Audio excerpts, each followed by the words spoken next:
बस बस बस boom जास्त पुढे घेऊन पुढे खाली घे बूम खाली घ्या थोडा खाली घे सर अजितदादांचं दुर्दैवी निधन झालेलं आहे.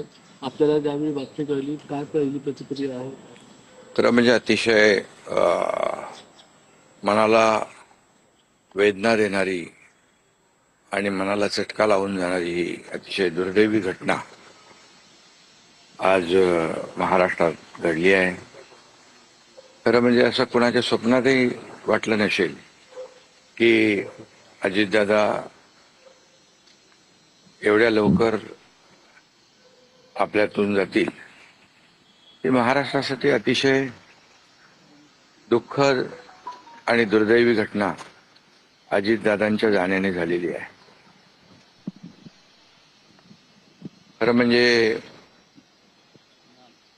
अजितदादा गेले अनेक वर्ष या महाराष्ट्राच्या राजकारणात नेतृत्व करत होते आणि अतिशय परखड स्पष्ट वक्तेपणा आणि प्रशासनावर असलेली त्यांची पकड आपण पाहिलेली आहे. प्रत्येक गोष्टीचा त्यांना बारीक अभ्यास करून बोलण्याची सवय होती आणि परखड स्पष्ट वक्तेपणा, निर्भीड, रोखठोक बोलणारे असले तरी सुद्धा त्याला चूक म्हणणारे असले तरी सुद्धा अतिशय मनाने ते निर्मळ होते. याचा अनुभव मी स्वतः घेतलेला आहे. त्यांच्यासोबत मी मंत्रिमंडळात देखील काम केलं. मी मुख्यमंत्री असताना त्यांनी उपमुख्यमंत्री म्हणून देखील काम केलं आणि जेव्हा मुख्यमंत्री मी असताना मुख्यमंत्री माझी लाडकी बहीण योजना किंबहुना इतरही योजना जेव्हा आम्ही सुरू केल्या तेव्हा आर्थिक जे काही घडी आहे किंवा आर्थिक तरतूद जी आहे ती अतिशय उत्कृष्टपणे उत्तमपणे त्यांनी त्यावेळेस केली आणि याचा अनुभव मला आहे. आणि एकदा करायचं ठरवलं की ते अजितदादा करायचे. करतो, बघतो, पाहतो असे शब्द त्यांच्या डिक्शनरीत नव्हते. व्हायचं असेल ते तात्काळ करायचे, नसेल त्याला नाही म्हणायचे. असा स्पष्ट वक्तेपणा या महाराष्ट्राने पाहिलेला आहे. मी असेन, मुख्यमंत्री देवेंद्रजी असतील, अजितदादा असतील, आम्ही टीम म्हणून काम केलोय, टीम म्हणून काम करतोय. आमच्या वेळाही कामाच्या वेगवेगळ्या, मी पहाटे उशिरापर्यंत काम करतो, अजितदादा पहाटे लवकर काम सुरू करतात, देवेंद्रजी दिवसभर काम करतात आणि अजितदादांनी 6-6 वाजता देखील अपॉइंटमेंट दिलेल्या अधिकाऱ्यांनी आणि लोकप्रतिनिधींनी पाहिलेल्या आहेत. अतिशय वेळेचं महत्व आणि वेळेचं भान ठेवणारा नेता हरपलेला आहे. खरं म्हणजे काल परवाच आमची एका कार्यक्रमामध्ये भेट झाली. सरन्यायाधीश आपले भारताचे मुंबईत आले होते आणि ते येण्यापूर्वी आम्ही तिथंच एका चेंबरमध्ये बसलो होतो आणि त्यावेळेस झालेल्या चर्चा, गप्पा गोष्टी, आजही सकाळी जेव्हा मला त्यांची ही घटना कळली तेव्हा तेच समोर त्याच आठवणी काल परवाच्या येऊ लागल्या. खरं म्हणजे माझ्यापेक्षा ते राजकारणात देखील अनुभवी नेते, गेल्या अनेक वर्षापासूनचा त्यांचा अनुभव, वयाने देखील माझ्यापेक्षा ते मोठे होते माझ्या आणि अनुभवाने देखील, आणि म्हणून त्यांना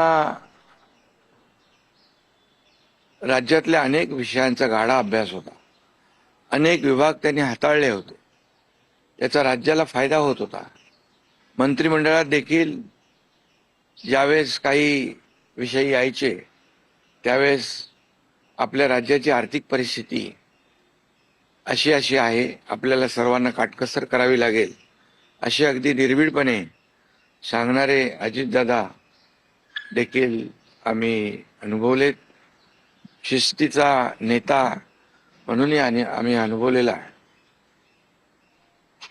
आणि त्यामुळे त्यांच्या जाण्याने फक्त पवार कुटुंबियांचंच नाही, तर संपूर्ण महाराष्ट्राचं न भरून येणारं नुकसान झालेलं आहे. आणि माझ्यापेक्षा मायाने मोठे असल्यामुळे एक जी काय आमची गेल्या अनेक वर्षापासूनची जवळीक निर्माण झाली होती, त्यामुळे राजकारणातले आम्ही तिघजण एक टीम म्हणून काम करत असलो तरी सुद्धा एक मोठा भाऊ हरपल्याची, गेल्याची भावना देखील, दुःख देखील माझ्या मनामध्ये आहे. आणि मी त्यांना भावपूर्ण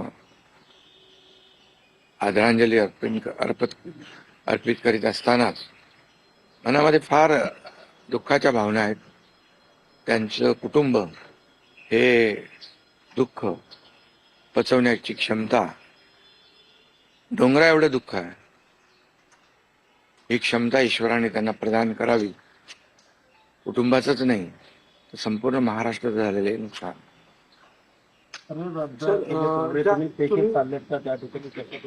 हा, मी आणि मुख्यमंत्री देखील आम्ही जातो आहे. आमचे सहकारी आमच्यातून गेलेत, त्याचं दुःख आहे. आणि ज्या सभा होत्या त्याही आज आम्ही रद्द केलेल्या आहे. सर, एक विचार असं वाटतं की तुम्ही आता उल्लेख केला की 2 दिवसांपूर्वी त्यांच्या जवळपास 1-1.5 तास तुम्ही बसलेले होतात दोघंच, खूप गप्पा झाल्या त्या चेंबरमध्ये. असं काही त्यांच्या किंवा मंत्रिमंडळात देखील असताना अशी काही त्यांची इच्छा, एखादी योजना किंवा एखादं त्यांना करायचं होतं ते तुमच्याशी त्यांनी शेअर केली, आपण हे करूया मिळून महाराष्ट्रासाठी, असं काही? नाही, आम्ही आतापर्यंत एकत्र जेव्हा तेही उपमुख्यमंत्री होते तेव्हा मी मंत्रिमंडळात होतो.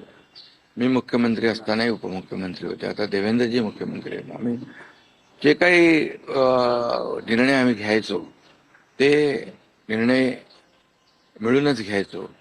आणि मग एकदा एखादी सूचना आली की मग त्याला तिघांनी बळ देऊन ते पूर्ण करायचं. अजितदादा देखील एकदा कधी कधी असंही म्हणायचे की आता आपली जी काही अर्थव्यवस्था महाराष्ट्राची आहे, काही नवीन योजना केल्यामुळे आपल्याला काटकसर करावी लागेल, पण जेव्हा काही निर्णय आपल्याला घ्यावेच लागतील त्यावेळेस मात्र ते मागे हटत नव्हते.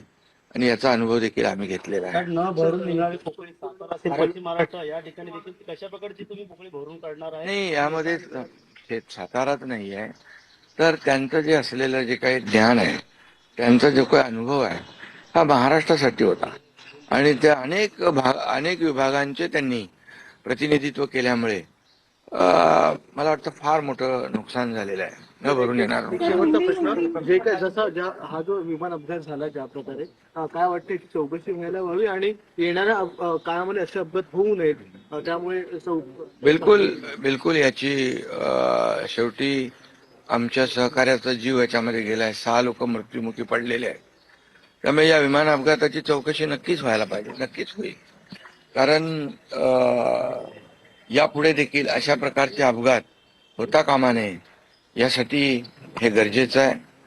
आणि त्यासाठी त्याची चौकशी देखील होईल. थोडक्यात हिंदीमध्ये सर, अजित पवार जी का हो गया, बहुत ही आज महाराष्ट्र के लिए एक काला दिन कहूँ, एक दुर्भाग्यपूर्ण घटना कहूँ, एक दुखद घटना कहूँ, ऐसी घटना जो हर एक के एक दिल को दुखाने वाली घटना आज महाराष्ट्र में घटी है. हमारे सहयोगी अजीत दादा पवार जी का प्लेन एक्सीडेंट में मृत्यु हुई है. ये हमारे लिए बहुत ही बेहद दुखद है.